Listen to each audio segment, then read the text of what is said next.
So eto na nga po mga idol, Los Angeles Lakers magkakaroon ng Hollywood ending para kay LeBron James. Sasamahan pa ng farewell tour at emotional tribute.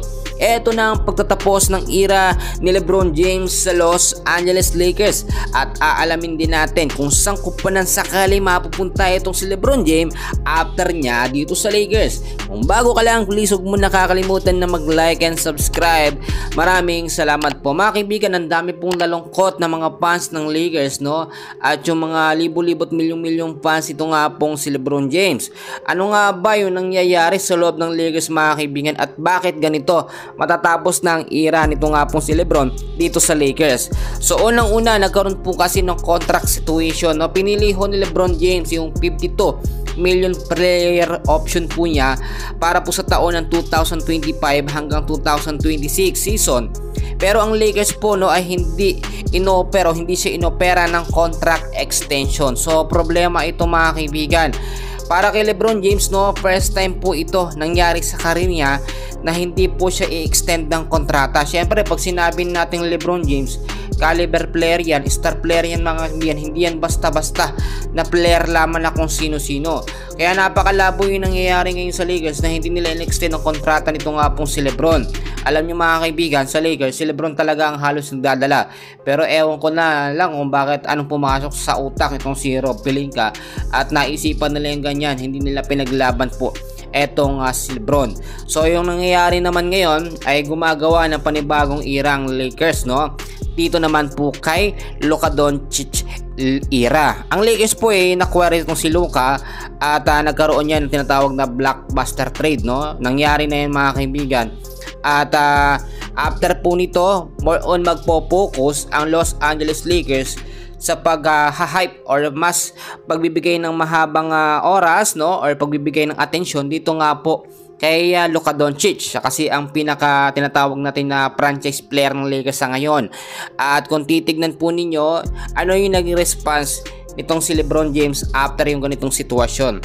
Ayon po kay LeBron James, no, nung tinanong po siya sa interview about sa Lakers at dito nga po sa hindi pag-renew ng kanyang extension contract, ang sabi ni LeBron James, no, 7 words response lang ang kanyang sinabi: I ain't got nothing to talk about.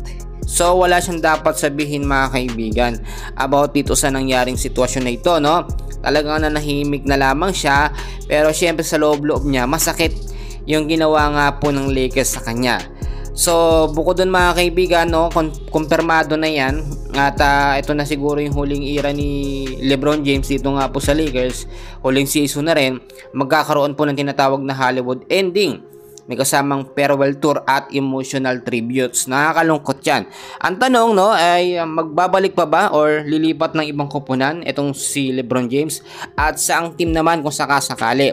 So ngayon nakapila ho, no, ang 6 na NBA teams para kay LeBron James. Well, ang dami, no? Siyempre, LeBron yan eh.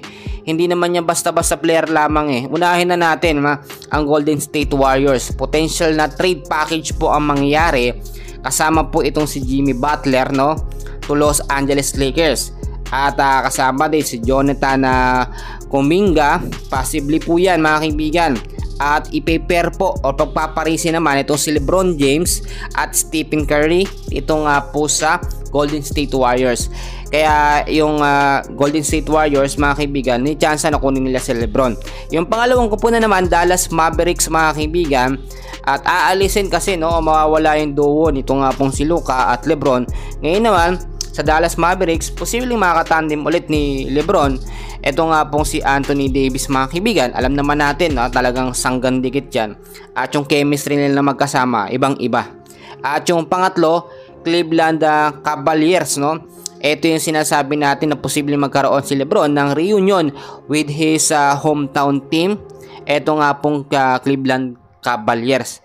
At ito namang pang-apat mga kaibigan, yung Los Angeles Clippers, no. Alam naman natin hindi pa clear ng report about dyan, pero nakikita na yan sa radar o sa kanilang mga update, no. Lumalabas na. So yung pang-lima natin, Miami Heat, no. Ito po yung former team po ni LeBron James. Alam naman natin, magaling din at dito medyo nanumbalik na, posible manumbalik yung prime ni LeBron dito. At yung panghuli, yung New York Knicks po, no, potential na destination po itong si LeBron James sa NBA, no. Insider ay na rin po kay Sam King. Mga kaibigan, para sa akin nakakalungkot man yung naging desisyon ng Lakers, pero syempre alam nyo naman, basketball or NBA is a business din at hindi natin talaga malalaman yung mga pwedeng mangyari. Sa ngayon, suportahan pa rin natin sa ang kupunan na mapunta si LeBron or kung tuloy na nga ba itong magretiro. Yan muna ang update natin, and please huwag nyo kakalimutan na mag-like and subscribe. Maraming salamat po.